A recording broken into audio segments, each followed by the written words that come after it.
Senhoras e senhores, meu respeitável público, Frederiquinho Caldeira, esse é um programa que há muito tempo a gente queria fazer, Verdade. Finalmente está saindo do ar e é um programa para você que tem curiosidade sobre o futebol fora dos grandes clubes, dos superclubes, porque a gente vai falar, como vocês já viram na thumb uma hora dessa, dos clubes bascos, especialmente do Athletic Clube de Bilbao e da Real Sociedad. A Espanha, campeã da Euro de 2024, para vocês terem ideia, tinha 8 jogadores, um terço do elenco era formado por jogadores do Athletic Clube ou da Real Sociedad. Como comparação, tinham 4 do Barcelona e 3 do Real Madrid, 7 dos superclubes espanhóis e 8 dos clubes bascos. E a gente vai mostrar para vocês, Fred, um dos motivos pelos quais isso acontece. Cara, é um programa, um tema, né, interessantíssimo que a gente vai trazer aqui com vários pontos, inclusive em certa medida controversos, né, e que trazem uma riqueza histórica e cultural muito grande. Eu tô animado pro que vem pela frente. Vamos contar como que as categorias de base, as canteiras dos Países Bascos, elas se tornam uma das melhores e mais frutíferas e mais constantes no futebol profissional de toda a Europa há cerca de um século. É muita coisa pra gente contar por aqui, então vamos logo pra vinheta. Mas antes eu tenho uma pergunta. Basco no Vasco?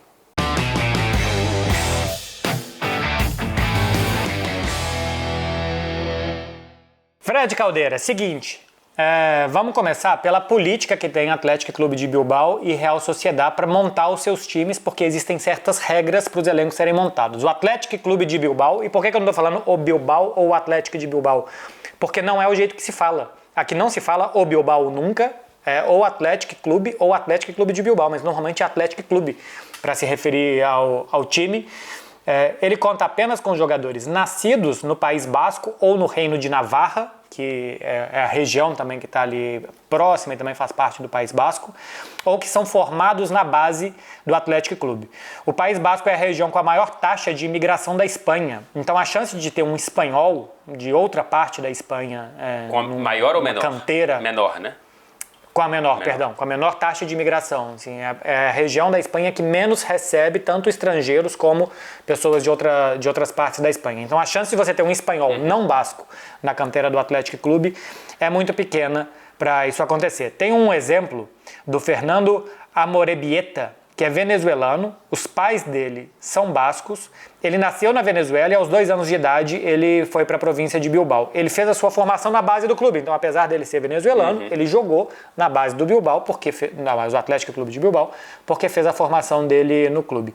Ele é considerado basco, mas ele jogou a carreira inteira pela seleção da Venezuela. De San Sebastián a gente tem a Real Sociedad, que vimos brilhar, por exemplo, na fase de grupos da última Liga dos Campeões, e que tem uma história diferente do Athletic Clube de Bilbao, né, que tem uma longevidade muito maior dentro desse limite imposto para si mesmo, mas que em certo trecho da história seguiu essa mesma regra do Athletic Clube. Desde a reabertura do mercado espanhol em 1973. Antes disso, foram 11 anos sem permitir estrangeiros no país, né? Então, em toda a Espanha, a gente teve 11 anos sem a entrada de estrangeiros, sem uma imigração. E até a década de 60, dentro dessas regras particulares da região basca, você poderia... Não, perdão, dentro das regras do governo do Franco, né? Do governo espanhol, sim. A gente teve uma abertura, né, para o futebol de entrada de jogadores com antecedentes espanhóis ou naturalizados. Os 2 grandes exemplos disso vêm da Hungria, que são o Kubala, do Barcelona, e o Puskás, do Real Madrid. Então, voltando para a Real Sociedad, ela contou apenas com jogadores bascos até 1989, portanto, desde a reabertura do mercado espanhol em 73 até 89, seguindo a regra do rival Athletic Clube de Bilbao. Só que em 89 contratou o irlandês John Aldridge, do Liverpool, o que foi a primeira quebra aí da Real Sociedad nessa regra. E até 2001, fica a curiosidade, a Real Sociedad contratou sim estrangeiros, como o Aldridge, do Liverpool, mas não espanhóis de outras regiões que não do País Basco. Até hoje, se a gente for ver, tem teve o Isaac sueco, Sorloth, que é sueco também, se eu não estou enganado, Acho que sim. e o Kubo, japonês, e tem um jogador russo, um meio-atacante russo agora no time, que eu não me lembro o nome, mas é mais comum que a Real Sociedad tenha estrangeiros do que espanhóis no seu elenco até hoje. Aqui, Fred, existe uma discussão que na Espanha eu acho que existe menos do que em outros países, que é a seguinte: se é racismo ou xenofobia de Atlético Clube de Bilbao e de Real Sociedad de não querer jogadores de outras etnias, de nascidos em outros lugares nos seus elencos. Tem como gente que veja assim, uma limitação de que você está segregando parte da população que não possa jogar nos seus clubes, e tem gente que vê de uma forma mais romântica, de proteger o território, de proteger a terra, de proteger as tradições, a cultura do País Basco. Foi assim que o País Basco se manteve durante toda a sua história, fechado entre eles. Então tem esses dois tipos de visões aqui, ou de quem acha que é uma segregação, ou de quem acha que é uma proteção, e nesse momento a gente vai decidir se eles estão certos ou errados por essa prática centenar. Cara, eu fico em cima do muro, cara, assim, porque parte de mim tende a olhar com uma visão mais moderna da mistura dos povos e entender que é uma perda de tempo você fazer esse protecionismo e garantir uma reserva de mercado. Por exemplo, o Atlético Clube de Bilbao teve o primeiro jogador preto em 2012, da própria história, né? Então você vê como que, por ser uma região de um povo branco, né, muito branco europeu, foi difícil você ter um jogador preto crescido nessas categorias de base para chegar num clube como o Atlético de Bilbao. Então, você tem esse ponto. Por outro, ele foi muito bem recebido, assim como os irmãos Williams foram muito bem recebidos. Então, eu não sei se dá para você de fato afirmar que é racismo, que é xenofobia, quando você olha para esse outro lado um pouco mais romântico, que, cara, mal ou bem, você consegue criar uma relação muito mais próxima entre jogadores e torcedores, né?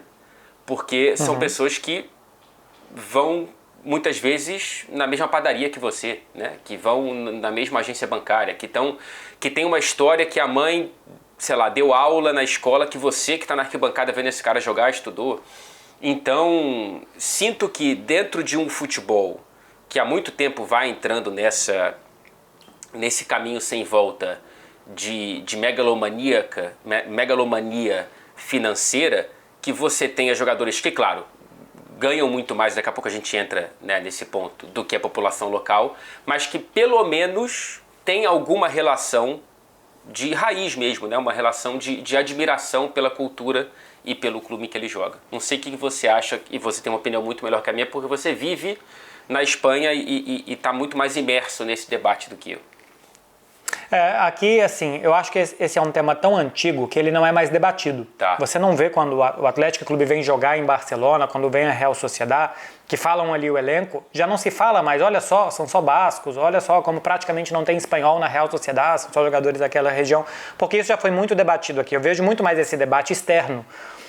Quando vai jogar a Liga dos Campeões, alguma coisa assim, que existe um debate quando for jogar contra o Paris Saint-Germain. Eu lembro de ver a imprensa francesa debatendo essa política da Real Sociedad, que o Griezmann, por exemplo, poderia ter sido naturalizado, porque ele fez toda a base dele, passou 6 anos na base da Real Sociedad e tal, e tem franceses que jogam, tanto em Real Sociedad como, especialmente na Real Sociedad hoje, Lenormand, Laporte saiu do Atlético Clube de Bilbao e também é francês. Então eu vejo esse debate mais fora do que dentro, talvez porque dentro eles já tenham debatido. Eu acho que é uma linha muito tênue, cara. Porque a gente que é estrangeiro e mora na Europa, quando a gente vê um europeu dizendo os estrangeiros vêm aqui tomar o nosso lugar, a gente vê como uma clara demonstração de xenofobia. Quando o Atlético Clube de Bilbao não quer contratar um jogador brasileiro, uruguaio, argentino, inglês, porque fala vão tomar os lugares dos bascos, a gente pode levar para a mesma coisa de qualquer profissional. Sim. Em qualquer área da sociedade.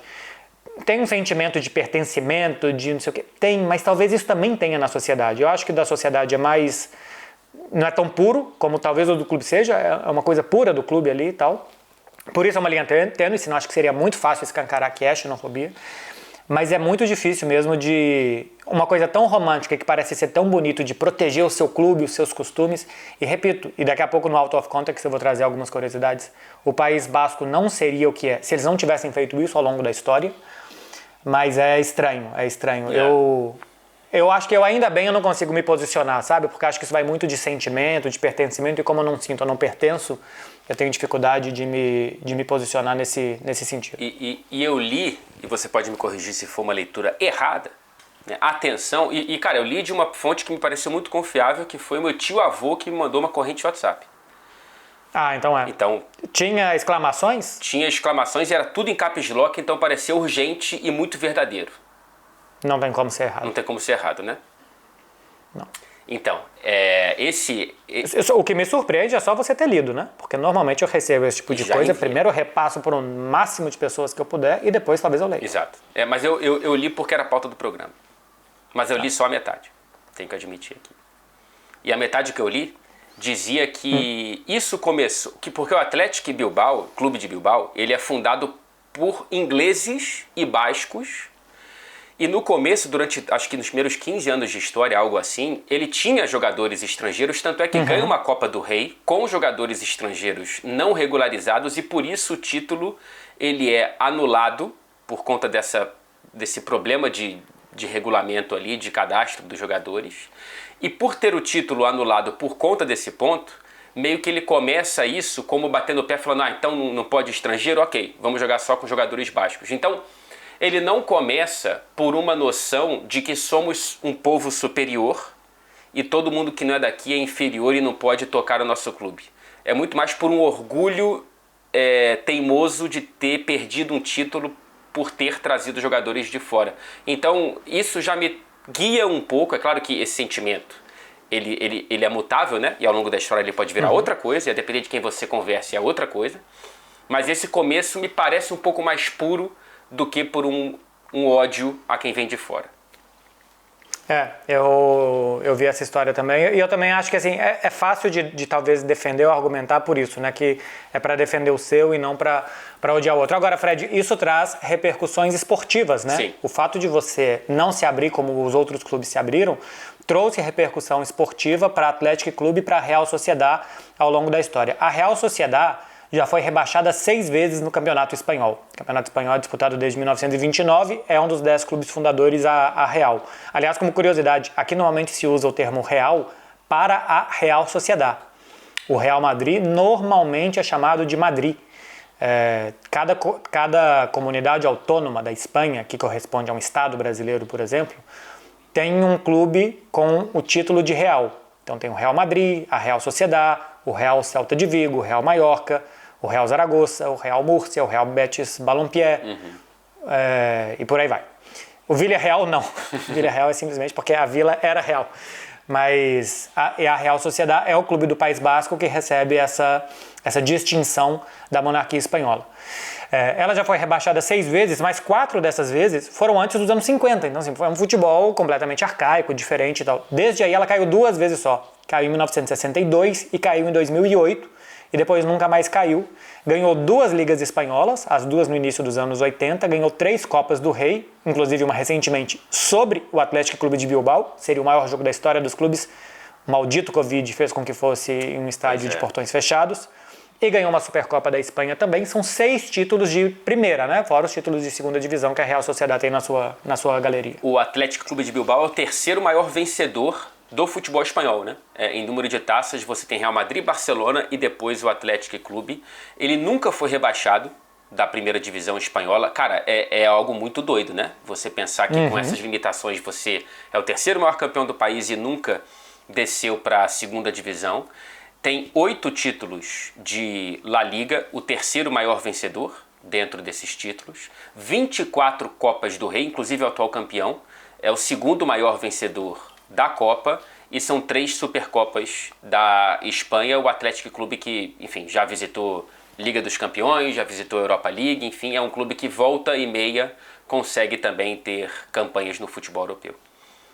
Ou seja, talvez poderiam ser mais vencedores se tivessem se aberto ao mercado e se tivessem explorado isso, até porque o País Basco é uma região pequena em população, são pouco mais de 3 milhões de habitantes, mas é uma região muito rica aqui da Espanha. Então eles poderiam aproveitar o intercâmbio com a França, porque faz divisa também com a França, e a riqueza da reunião para ter fortes patrocínios, para ter torcida apaixonada para comprar produtos e tal, e se fortalecer ainda mais. O Atlético Clube, Barcelona e Real Madrid são os únicos não rebaixados, são os únicos que disputaram todas as edições do Campeonato Espanhol.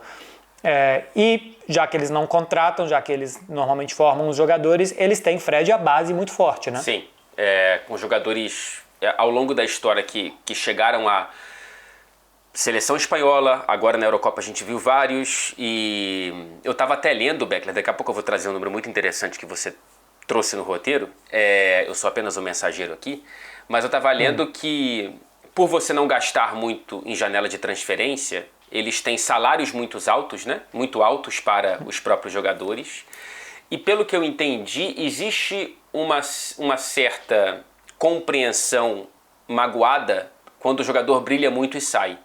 Como, por exemplo, o Ander Herrera, né, que foi um cara formado no Atlético Clube de Bilbao e depois saiu, inclusive jogou no Manchester United, etc. e tal.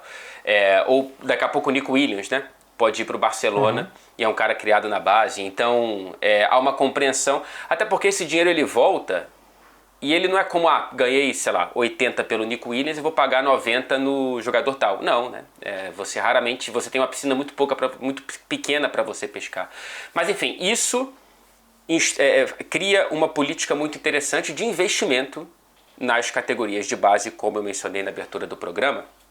E quando você pega o top 10 dentro das principais ligas europeias na temporada 24-25, né, para essa temporada que vai começar, nos elencos que a gente tem nesse momento, o País Basco tem o primeiro, o terceiro e o sétimo colocados em número de jogadores formados dentro do próprio clube no elenco principal. Então o líder é Basco, que é o Atlético Clube de Bilbao, depois vem o Empoli, com 16 jogadores, o Atlético Clube de Bilbao tem 18, a Real Sociedad, terceira colocada, com 14, Barcelona, com 13, Liverpool e Brighton empatados em 12, o Osasuna, que é outro, né, da região, com 11, e a gente tem PSG, Lyon, Freiburg e Sport também com 11 jogadores. Então você vê aí a riqueza decorrente exclusivamente dessa política, né? Exatamente, de formar jogadores. O Osasuna que não tem, a gente colocou aqui o Osasuna porque faz parte da região e também porque acaba apostando também muito pela base e é um clube que cede muitos jogadores, acaba revelando jogadores que são muitas vezes comprados por Atlético Clube e por Real Sociedad, mas que não tem essa política. O Osasuna compra jogadores de outras regiões, não tem uma política tão restrita como de Atlético Clube e de Real Sociedad, mas também aparece com muitos jogadores no elenco. Mas beleza, aqui a gente vê Empoli, Brighton, Liverpool, Paris Saint-Germain, Freiburg, parece que esses clubes dão muito espaço para os jogadores da base. E aí a gente faz um recorte ainda maior para ver, não só ter no elenco, mas utilizar os jogadores do elenco, e aí isso fica ainda mais evidente para Atlético Clube e para Real Sociedad. Tem um estudo do CIES, sócio aqui do programa, a gente cita praticamente todos os programas, que é a porcentagem de minutos de jogadores que estiveram no clube, atual clube empregador, por pelo menos 3 temporadas, no período de formação desses jogadores, entre 15 e 21 anos. Ou seja, quantos minutos jogam os jogadores da base durante a temporada. Os jogadores que fazem parte das categorias de base do Atlético de Bilbao jogaram 68% dos minutos do time na última temporada. Para comparar, para vocês verem, por exemplo, você imagina que Fred e Beckler são da categoria de base da TNT. Fred joga 100% dos minutos, Beckler joga 0% dos minutos. Isso aqui vai dar 50%. Você vai pegar 100%, 0%, 2, 50%, então ficaria dividido assim. Então, 68% dos minutos são jogados por jogadores da base do Atlético de Bilbao. A segunda colocada na Europa é a Real Sociedad, com 40%, ou seja, eles têm muito e os caras jogam muito tempo nas partidas. O Lyon vem em terceiro com 38%, o Real Madrid tem 37%. Por quê? Porque os poucos jogadores que o Real Madrid tem da base, ele utiliza. Carvajal, Nacho, Lucas Vázquez, Rossello, esses caras jogaram muitos minutos na última temporada. E em quinto colocado na Europa vem o Osasuna. 3 dos 5 times que mais dão minutos a jogadores de base da Europa são do País Basco. Os 2 primeiros, a grande dupla Atlético Clube de Bilbao e Real Sociedad. Para comparar os primeiros de cada país, Depois o Freiburg 35%, o Manchester United 28%, Benfica 28% e a Atalanta 20%. Isso aqui não é um top 10. Depois do top 5 eu peguei o principal de cada liga europeia. São muitos jogadores e muitos minutos, Fred, que eles jogam. Ou seja, realmente investem, dá resultado, os times são competitivos e os caras estão aí depois nas seleções, especialmente na seleção espanhola, mostrando a que vieram. E tem muitos que não vão embora, né? Tem muitos que passam a carreira inteira como jogador de um clube só. É algo muito mais comum no País Basco do que... Assim, parece uma fotografia do futebol brasileiro nos anos 60, 50, 40. Um asterisco rápido sobre o Manchester United, que é o líder no quesito dentro do futebol inglês. Tem uma sequência que é absurda, que desde 1937 o Manchester United em toda partida tem pelo menos um jogador criado na própria base relacionado. Não titular, né? Mas pelo menos no banco de reservas. Desde 1937 em todos os jogos o Manchester United tem. Eu imagino o cara fazendo essa conta, e ele foi 2005, 2004, 2003, aí quando chegou em 1970 ele não aguentava mais, ele estava doido para quebrar. E aí, em 1937, quando veio a primeira ficha, que não tinha nenhum jogador da base, ele deve ter saído reconferindo tudo para saber se era aquilo mesmo. Exato. Coitado do cara que fez isso. E não, quando ele chegou em 70, ele pensou, cara, será que eu invento que tinha alguém aqui? Né? Pô, não vi ninguém e tal. E aí, pô, beleza. Já tá um bom recorde. Não, ele foi lá até 1937.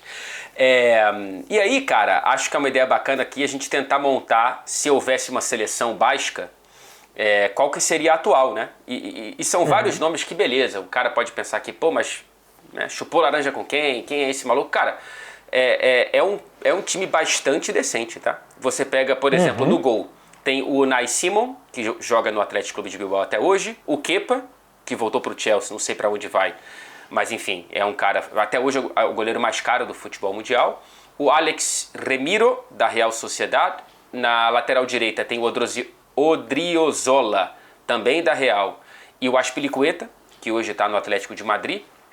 Na zaga, o Marcelo já falou dele, né, do Lenormand, da Real, o Laporte, que está no futebol saudita, o Dani Vivian, do Atlético Clube, o Inigo Martínez, que está no Barcelona, e na lateral esquerda tem o Yuri Bertice, também do Atlético Clube, e o Aritz Elustondo, é assim que se fala? Da Real Sociedad. Sim, da Real Sociedad. No meio-campo, Zubimendi, Mikel Merino.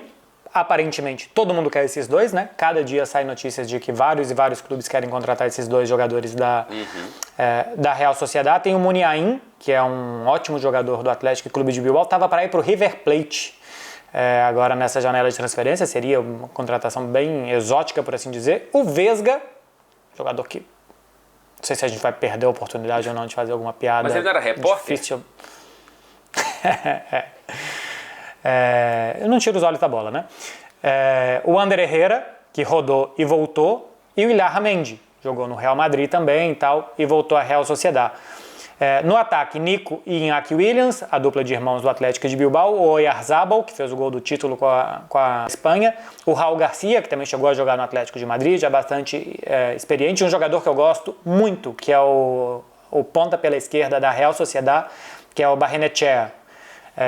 Sei lá porquê, eu gosto muito dele, acho muito bom jogador. E poderia ter o Griezmann aqui, porque ele passou 5 anos na Real Sociedad, 5 anos já se pode ser naturalizado espanhol, e como ele fez a base em um clube basco, ele poderia jogar pela Real Sociedad, assim como o Lenormand e o Laporte. Então, cara, se a gente for pegar o Unai Simon, Azpilicueta, Lenormand, Laporte e Yuri Bertice, Zubimendi, Mikel Merino, Muniain, Nico Williams, Oyarzabal e Griezmann, cara, é difícil ter uma seleção melhor, fora os técnicos.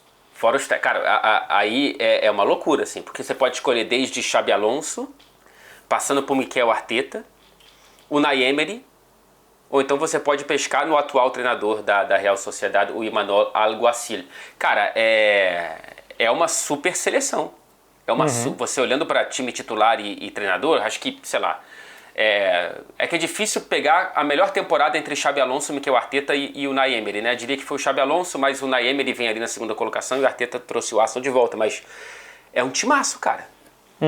É um timaço. Eu até coloquei aqui para você deixar nos comentários, sair pesquisando aí de alguma região da Inglaterra ou da Espanha ou da Itália, alguma seleção de alguma região que seja melhor. Cara, pega aí uma seleção de jogadores paulistas, cariocas, mineiro, baiano e coloca aqui nos comentários para ver se vai aparecer alguma seleção de alguma região que seja melhor do que a seleção basca.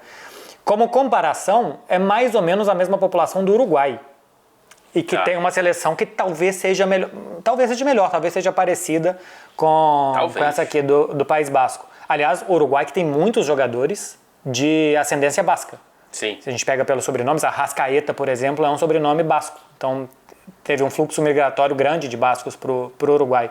Eu peguei como curiosidade a seleção da Catalunha, porque a formação do Barcelona e que o estilo de jogo, não sei o que e tal. Então, parece que a seleção da Catalunha é sempre a melhor da base da Espanha e, na minha opinião, é bem inferior à seleção do País Basco. Davi Raya, Arnau Martínez, foi lateral direito do Girona, normalmente reserva nessa temporada, quando o Ian Couto jogava mais à frente, ele jogava ali. Eric Garcia, Oscar Mingueza e Cucurella. Aleix Garcia, também jogou no Girona, agora vai para o Bayer Leverkusen. Sérgio Roberto e Dani Olmo. Lamine Yamal, Alejandro Balde, completamente improvisado como ponta. E o Gerard Moreno como centroavante, técnico Pepe Guardiola. Não é ruim, mas é pior do que a outra. É longe de ser ruim, mas também acho que é pior que a outra. Assim, nos detalhes, né? Mas é muito interessante, porque se eu fosse, antes desse programa, antes de ler o roteiro e tudo mais, eu chutaria que a Catalunha fosse muito superior a qualquer outra região, né? Da Espanha, e já está provado que não é assim. Até porque se a gente for ver, o Barcelona formou muitos jogadores catalães recentemente. Ainda tinha Xavi, Busquets, Gerard Piqué, Carles Puyol, Jordi Alba. Então, uma geração atrás tinha mais jogadores. Se pegar de todos os tempos, acho que ganha, né? A Catalunha. Talvez, sim, acho que ganha. Mas tem muitos jogadores formados no Barça que não são catalães. Sim. O Andrés Iniesta e o Messi, por exemplo, não são catalães e são formados recentemente. O Gavi também, o Gavi também não é catalão. O Pedri já chegou aqui, um jogador que já tinha até estreado pelo profissional. Então, tem muitos jogadores que, porque são jovens, começaram no Barcelona, dão a sensação de que são catalães e não são.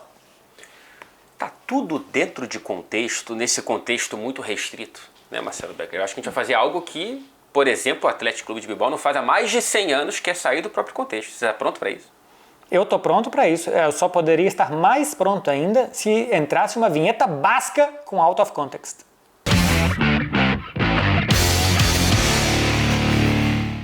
Vinheta basca. Foi mal aí, editor. Eu vou tentar mandar para você como é que se escreve out of context em euskera. Olha, eu vou pedir para começar, posso? Ah, sim, porque eu peguei aqui um compilado de coisas. Porque quando eu fui pesquisando sobre o tema, eu fui me embaralhando e abri 55 abas, e então tenho muita curiosidade sobre o País Basco aqui e sobre o Atlético Clube e Real Sociedad.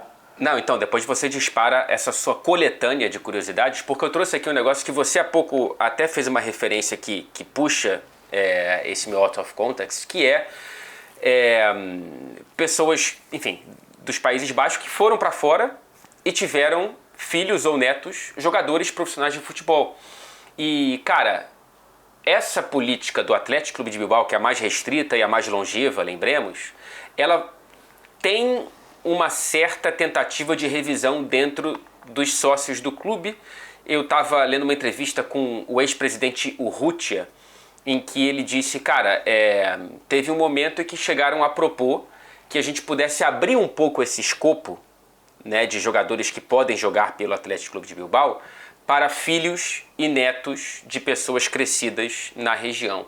Esse escopo não foi aberto, tá? Pelo menos até o momento. Mas se ele tivesse sido aberto há algumas décadas, tem 3 jogadores que poderiam, né, caso os caminhos do futebol os levassem para lá, poderiam ter jogado no Atlético Clube de Bilbao ou na Real Sociedad, mas, enfim, o Atlético Clube que é o mais restrito. O Diego Forlán, você falou de uruguaios agora há pouco? Sim. Ele é neto de um nascido na região. O Gonçalo Higuaín também poderia ter jogado pelo Atlético Clube. E o Asensio, que ele é filho, o pai dele nasceu na região de Bilbao. Então, você vê, por uma mudança que parece quase que insignificante nessa regra não escrita, mas que é regra, você já poderia, né, ter uma piscina com mais opções. E depois vale a pena buscar a relação de Uruguai com o País Basco, se vocês estiverem assistindo aí, porque realmente são muitos jogadores. Eu falei do Arrascaeta, tem o Diego Forlán, e eu não vou lembrar de outros aqui, mas assim, a gente vê que os sobrenomes uruguaios são mais diferentes mesmo. E é pela relação com o País Basco. Se eu não me engano, o Goicoechea, goleiro argentino também. Até porque Goicoechea é um sobrenome basco. Aliás, já um out of context, tem um filme bem legal para vocês assistirem, Ocho Apelidos Bascos.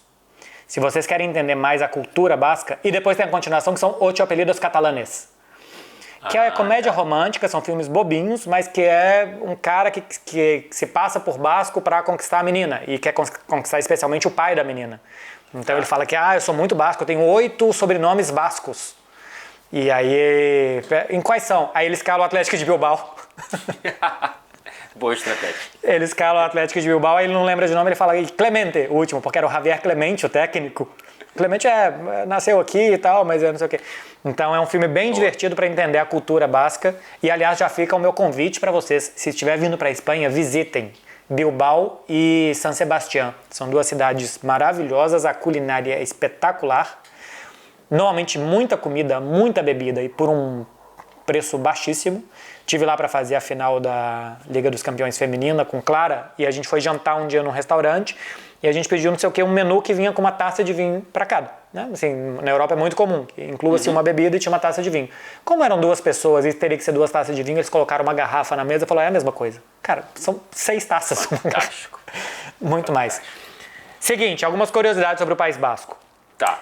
Os bascos estão assentados nessa região desde o período paleolítico. Isso é muito tempo atrás. Assentados ali, sem sair, normalmente é velho jogando dominó. É o grupo étnico mais antigo da Europa Ocidental. O idioma euskera não tem nenhuma relação com qualquer outro idioma do planeta. O espanhol, o português, o catalão, o galego, o francês, o italiano, o romeno, todos vêm do latim, por exemplo. O inglês, o alemão, o holandês, todos vêm do anglo-saxão, né? Do anglo-saxão.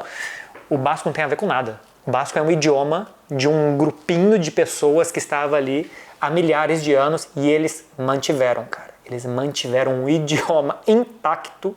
E fala-se? Que chega até... Fala-se, tipo, nas ruas, você consegue... Sim.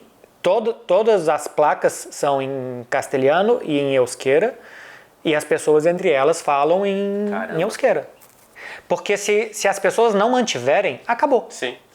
Então, se hoje as crianças não falarem, daqui a 50 anos esse idioma morreu, Fred. Porque ninguém mais no mundo fala. Então, é uma forma deles defenderem a cultura, a tradição, a coisa que é mais importante para eles. E a língua é um fator importantíssimo para isso. Por isso, por exemplo, eu falo catalão. É um sinal de respeito muito grande ao lugar que você está, você falar a língua desse lugar. Eu estava lendo, pesquisando, diz que é praticamente impossível, se você não aprendeu criança, a falar. Que é tão o euskera. Fora é tão de... difícil. Entendi. Que ou você aprende sendo alfabetizado, ou acabou. Ou você não vai conseguir fazer relações e tal, e você não consegue fazer relação nenhuma. Existe até uma tipografia gráfica, uma tipografia própria. Se pesquisem como que é o A, como que é o L, são letras completamente diferentes da forma normalmente que a gente escreve. Enfim, o Atlético Clube de Bilbao é mais antigo que Real Madrid ou Barcelona. Foi fundado 1 ano antes do Barça e 4 anos antes do Real Madrid. O Atlético de Madrid é considerado um filho do Atlético Clube. Ele foi fundado por estudantes bascos com as mesmas cores e escudo do Atlético de Bilbao. Então eles viram um jogo do Atlético Clube em Madrid contra o Real Madrid. O Atlético Clube ganhou de 3-2 e o Real Madrid, que na época era só Madrid, não teve espírito esportivo, não soube perder. E esses bascos que estavam em Madrid ficaram putos com o Real Madrid e falaram, a gente vai criar um time agora para ganhar deles toda hora. E criou o time que é o maior freguês do Real Madrid. Incrível como que a história é perversa com as pessoas. Foi, de fato, um filho do Atlético de Bilbao. Foi uma filial do Atlético de Bilbao nos primeiros anos de vida. Aí depois se tornou um clube independente e tal. A primeira vez que eles jogaram, ficaram conhecidos como o Atlético Bom e o Atlético Mau. porque tinha uma brincadeira, uma rivalidade saudável. Até hoje são clubes que com uma relação muito próxima, bastante saudável.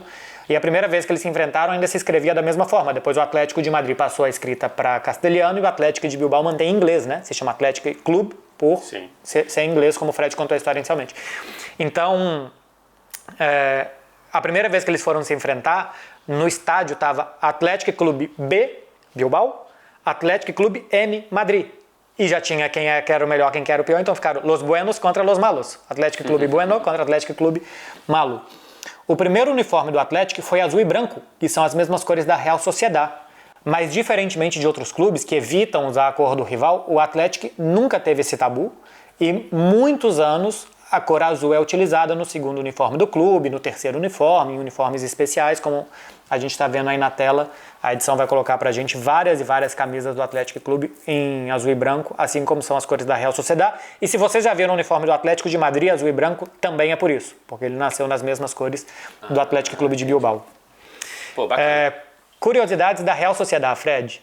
Essa daqui pra mim é a melhor de todas, disparado. Eu nem sei como que eu cheguei nisso.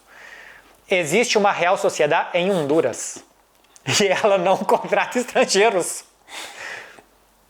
Cara, Isso é muito bom. a galera de Honduras entrou muito no personagem. A Real Sociedad de Honduras não contrata estrangeiros. Voltando para a Real Sociedad Espanhola, o Brasil é o segundo país que mais cedeu jogadores estrangeiros para a Real Sociedad. A França é a primeira com 9, faz fronteira com a França, a cidade de San Sebastián, então é muito natural que isso aconteça. Depois vem Brasil, Portugal e Argentina, 7 cada um. Os 7 brasileiros que passaram pela Real Sociedad: o zagueiro Júlio César, o zagueiro Luiz Alberto, aquele mesmo dos anos 90 que jogou com o Juan no Flamengo e tal. Sim. Também um defensor, o Rossato, o Sávio mesmo, o Anjo Loiro. Anjo Loiro, era Diabo Loiro e a sogra pediu para mudar para Anjo Loiro. O Sávio tem uma curiosidade. No último rebaixamento da Real Sociedad, ele perde um pênalti na penúltima rodada. Ixi. Que poderia ter ajudado o time na rodada final e tal, um empate contra o Racing de Santander 1-1, ele perde um pênalti aos 44 do segundo tempo. O Jonatas, atacante, fez base no Cruzeiro, acho que depois passou pelo Corinthians e tal, alguma coisa assim. O William José e o Rafinha Alcântara.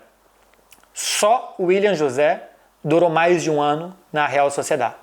É uma das cidades europeias com menor incidência de sol e maior incidência de chuva. Só teve um brasileiro que durou mais de um ano ali.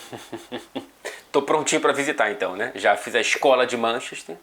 É a Manchester espanhola. É a Manchester espanhola. Cara, bom demais. É uma história com... Cara, é uma história que resiste, né? Resiste à pressão dos tempos e tudo mais. Eu quero ver até quando que o Atlético Clube, especialmente, ele vai durar, enfim. Que venha o brasileiro para fazer realmente sucesso com a Real Sociedad. Eu tava lembrando de jogadores estrangeiros do Odegaard, né? O Odegaard ele foi bem, por exemplo, recentemente emprestado para a Real. Sim, saiu do Real Madrid, foi para lá, depois foi vendido, assim como pode ser o destino do Cubo. Quando a gente está gravando isso aqui, se bobear, o Cubo já foi para o Liverpool e também é mais um desses, que também rodou e tal, Real Sociedad, e depois foi fazer sucesso em outro lugar. Espero que tenhamos tirado tudo de contexto, porque agora a gente vai fazer outra coisa também em Euskera, que é resumo. Fred, quer resumir? Então, cara, basicamente a gente trouxe aqui um aulão de história da relação do País Basco com o futebol e como, principalmente no Athletic Clube, mas não somente, essas tradições elas são mantidas e que conseguem gerar dois clubes muito bem sucedidos na história do futebol espanhol, um mais do que o outro, mas mesmo assim é uma regra tão restrita e que faz com que o clube vire outra coisa, né? Quando você tem os maiores salários pagos, um dos maiores salários pagos dentro do futebol espanhol, porque você não usa esse dinheiro praticamente para nenhuma transferência, você cria uma regra própria, né? E dentro de várias pequenas regras próprias para atender essa regra maior, é realmente impressionante. Assim, é incrível que você tenha dois clubes tão relevantes para a história do futebol espanhol, até hoje, inclusive, na primeira divisão. Eu acho uma poesia muito bonita, tá? Assim, poeticamente é muito legal o que fazem Atlético Clube e Real Sociedad. Tem essa questão que a gente trouxe no início do programa. Pô, será que isso não é uma forma de discriminação com os outros e tal?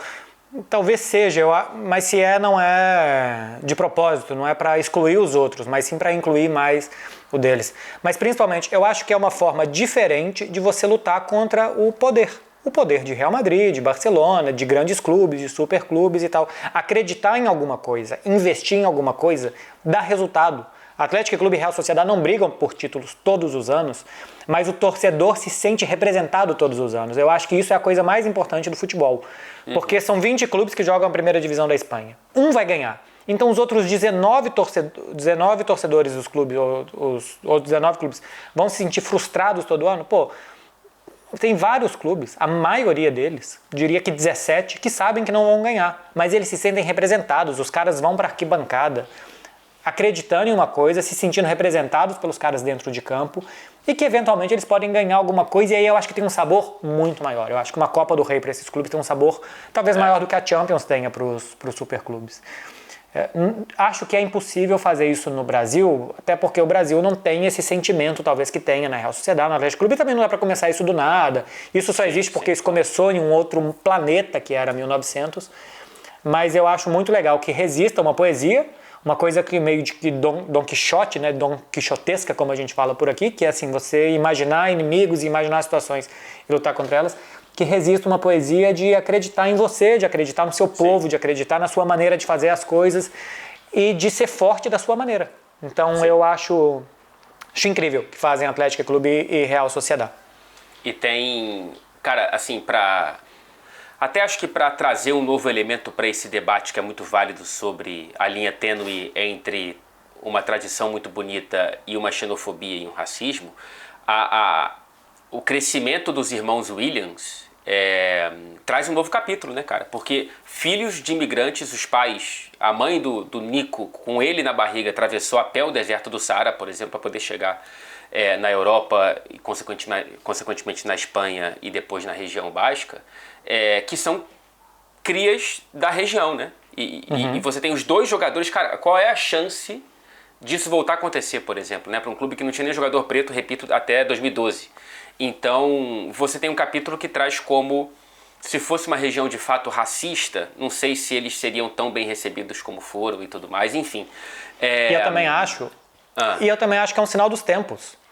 O País Basco hoje tem mais pretos do que antes. Isso se reflete no time. Tem dos 11 titulares, tem 2 e já tem mais um jogador de base também que está subindo, 21 anos, que agora eu não me lembro o nome, que vai começar a jogar já no time principal, que também é negro. Então, assim, é sinal dos tempos. A gente convive com uma Europa mais miscigenada, com mais chegada de estrangeiros, com mais chegada de pessoas de outras regiões do planeta. E até numa região mais fechada como é o País Basco, e até num clube mais fechado como é o Atlético Clube, isso se mostra. Então, aquela coisa que o futebol explica o mundo, os irmãos Williams também ajudam a explicar como a demografia da Europa está mudando. Verdade. Muito bom programa, hein? Curti, Marcelinho. Eu adorei. Espero que as pessoas que tenham assistido também tenham gostado, que deixem as suas seleções e que espalhem esse programa para muita gente. Por favor. Não é um programa que tenta surfar na onda do óbvio, né? Essa edição, ele tenta trazer algo lado B, até mesmo dentro do futebol espanhol, né?